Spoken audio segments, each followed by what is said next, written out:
دیگر ملک بھی پاک سعودیہ جیسے معاہدے کا حصہ بننے کی خواہش رکھتے ہیں. اس بارے ابھی کچھ کہنا قبل از وقت ہوگا.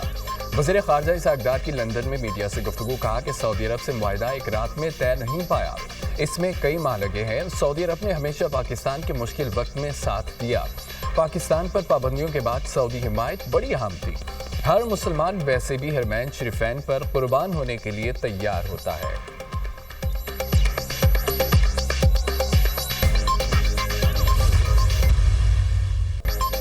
سعودی عرب کے ساتھ دفاعی معاہدے کی خفیہ شرائط نہیں. کسی دوسرے ملک نے چاہا تو معاہدے میں شامل کرنے پر غور کر سکتے ہیں.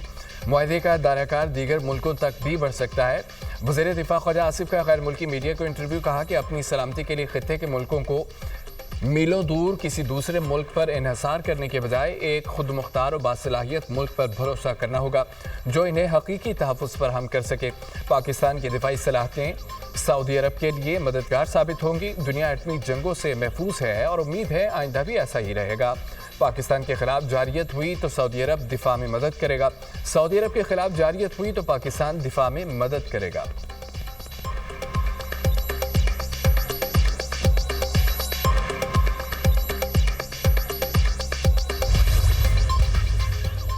بگرام ایئر بیس پر امریکی فوج کی تعیناتی کے لیے افغانستان سے مذاکرات جاری ہیں. بگرام ایئر بیس امریکہ کو نہیں چھوڑنا چاہیے تھا. امریکی صدر ڈونلڈ ٹرمپ کو وائٹ ہاؤس میں میڈیا سے گفتگو. کہا کہ چینی صدر اور میں نے ٹک ٹاک ڈیل کی منظوری دے دی ہے. ٹک ٹاک کی سخت نگرانی کریں گے. سیکیورٹی پر سمجھوتہ نہیں ہوگا. مذاکرات مثبت سمت میں بڑھ رہے ہیں. چینی صدر سے غزہ اور یوکرین روس معاملے پر بات کی ہے. یقین ہے کہ روس یوکرین تنازع کے خاتمے کے لیے چینی صدر ساتھ دیں گے. یوکرین جنگ سے پیسہ کما رہے ہیں. ہمارا دفاعی سامان خریدا جا رہا ہے. روس کی جانب سے فضائی حدود کی مبینہ خلاف ورزی بڑا مسئلہ بن سکتا ہے.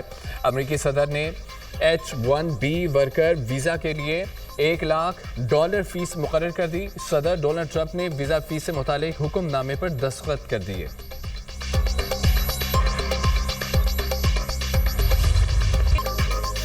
سعودی عرب کے ساتھ معاہدہ کاغذ کا ٹکڑا نہیں. دفاعی معاہدہ بہت بڑا کارنامہ ہے. حرمین شریفین کی پاسبانی کا شرف پاکستان کو ملا.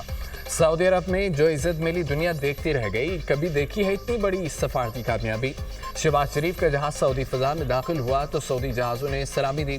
ایک وزیر اعظم کو الٹی سیدھی حرکتوں پر جہاز سے اتارا گیا. ڈیالہ جیل میں بیٹھے شخص کو نہیں معلوم باہر دنیا بدل چکی.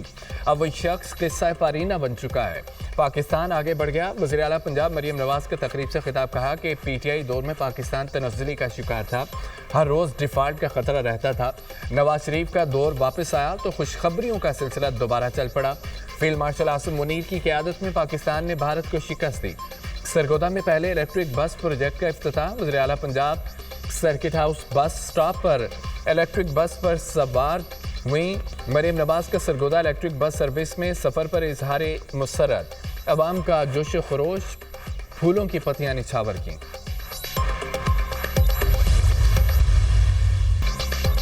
سعودی عرب کے ساتھ معاہدہ مثبت پیش رفت قرار. بلاول بھٹو کا سعودی عرب کے ساتھ دفاعی معاہدے کا خیر مقدم. پاکستان پر حملہ سعودی عرب پر حملہ تصور ہوگا. ہم نے بھارت سے مقابلہ کر کے جنگ میں کامیابی حاصل کی. PP چیئرمین بلاول بھٹو کی میڈیا سے گفتگو. کہا تاریخی سیلاب کے اثرات عوام بھگت رہے ہیں. وزیر اعظم سے بے نظیر انکم سپورٹ پروگرام کے ذریعے مدد کی درخواست کی تھی. جب ایسے سیلاب آتے ہیں تو دنیا سے مدد کی اپیل کی جاتی ہے. بدقسمتی سے آج تک دنیا سے مدد کی اپیل نہیں کی گئی. کراچی میں پانی کے مسئلے کا حل مل کر نکالنا ہے. امید ہے وزیر اعظم کراچی کو شہباز شبیر دینے کا وعدہ پورا کریں گے.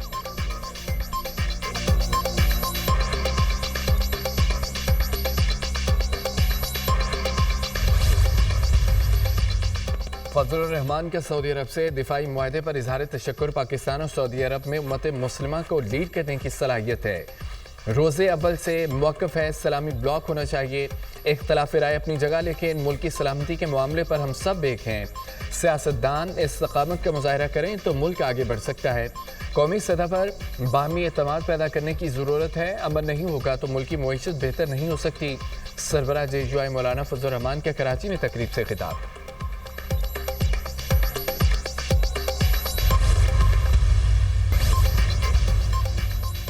پنجاب میں سیلاب متاثرین کی بحالی کا آپریشن شروع کرنے کا فیصلہ. ڈسٹرکٹ اور تحصیل کی سطح پر فلڈ ریلیف کمیٹیاں قائم.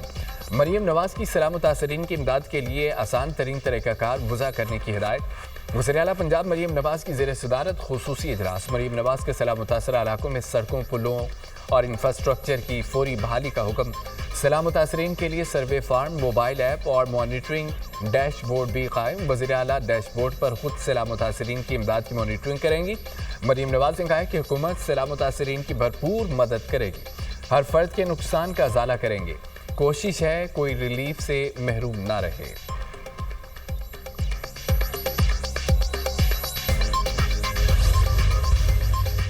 جلال پور پیروالا شہر کی سیلاب سے حفاظت کے لیے ٹیکنیکل کمیٹی کا اجلاس۔ مریم اورنگزیب نے صدارت کی۔ سیلابی پانی کے بہاؤ اور شدت میں کمی آ رہی ہے، جلال پور پیروالا محفوظ ہے۔ ٹیکنیکل کمیٹی کو بریفنگ۔ بہتر صورتحال کے پیش نظر ٹیکنیکل کمیٹی کا موٹر وے میں شغاب نہ ڈالنے کا فیصلہ۔ مریم اورنگزیب کی سربراہی میں ٹیکنیکل کمیٹی کا جلال پور پیروالا شہر اور موٹر وے سائٹ کا معائنہ۔ سیلاب متاثرہ علاقوں کا بھی دورہ۔ ٹینٹ، صاف پانی، خوراک، مویشیوں کے لیے ونڈا کی فراہمی کا جائزہ۔ مریم اورنگزیب کا سیلاب کے دوران فرائض منصبی سر انجام دینے پر ستھرا Punjab, civil defence, CNW، forest اور وائلڈ لائف سٹاف کو زبردست خراج تحسین۔ وزیر اعلیٰ کی طرف سے شاباش کا پیغام دیا۔ مظفر گڑھ کے 8 سیلاب متاثرہ دیہات میں ضروری امداد کی ترسیل۔ مریم اورنگزیب، خواجہ سلمان رفیق و دیگر نے امدادی سامان کی تقسیم کی نگرانی کی۔ بسی، کنڈالہ، کوٹلہ آکر، بیٹ، نوروالا، لال والا، ٹبا براڈ اور بیٹ، چناؤ دیگر موضوعات میں راشن تقسیم۔ مویشیوں کے لیے صاف پانی اور ونڈا بھی دیا گیا۔ مریم اورنگزیب نے میڈیا سے گفتگو میں کہا کہ سیلاب متاثرین کی مشکلات کا اندازہ ہے، متاثرین کے نقصانات کا ازالہ کیا جائے گا۔ مشکل گھڑی میں متاثرین کے ساتھ ہیں۔ بڑی آفت سے نپٹنے کے لیے انتظامیہ پوری طرح متحرک رہی۔ نقصانات کے تخمینے کے بعد متاثرین کو دوبارہ ان کے گھروں میں بسایا جائے گا۔ متاثرین نے کہا ہے مریم نواز نے علی پور کے لوگوں کا بڑا خیال رکھا، یقین ہے مریم نواز ہمیں گھر بنا کر دیں گے۔ دریائے ستلج میں بہاول نگر کے مقام پر نچلے درجے کا سیلاب۔ دریائے بیلٹ میں سیلاب کی تباہ کاریاں جاری۔ موزہ، کوٹ لنکا، توگیرا اور دیگر علاقوں کے رابطے منقطع۔ دریائے سندھ میں کنڈیارو کے مقام پر اونچے درجے کا سیلاب۔ کچے کے قدیمی گاؤں بکری کو بچانے کے لیے بنایا گیا بند ٹوٹ گیا۔ کچے کے علاقوں میں تل، کپاس اور جوار کی فصلیں تباہ۔ 50 سے زائد دیہات ڈوبنے کا خدشہ۔ گڈو بیراج پر درمیانے درجے کا سیلاب۔ پانی کی آمد 4,26,847 کیوسک ریکارڈ۔ دریائے سندھ میں کوٹری بیراج کے مقام پر پانی کی آمد میں مزید اضافہ۔ بیراج پر درمیانے درجے کی سیلابی صورتحال برقرار۔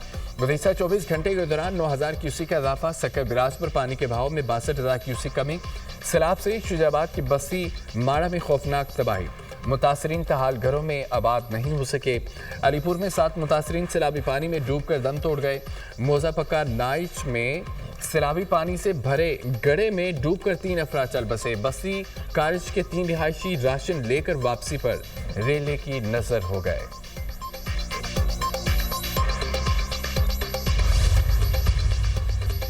غزہ پر اسرائیل کے زمینی حملے جاری۔ مزید 43 فلسطینی شہید، درجنوں زخمی ہو گئے۔ شہداء میں 9 سال کے بچے سمیت 2 امدادی ورکرز بھی شامل۔ جنگ میں شہداء کی مجموعی تعداد 65,200 سے زائد ہو گئی۔ غزہ سول ڈیفنس کے مطابق غزہ سٹی سے اب تک 4,50,000 فلسطینی نقل مکانی کر چکے ہیں۔ ادھر برازیل کا اسرائیلی بربریت کے خلاف عالمی عدالت انصاف میں جانے کا اعلان۔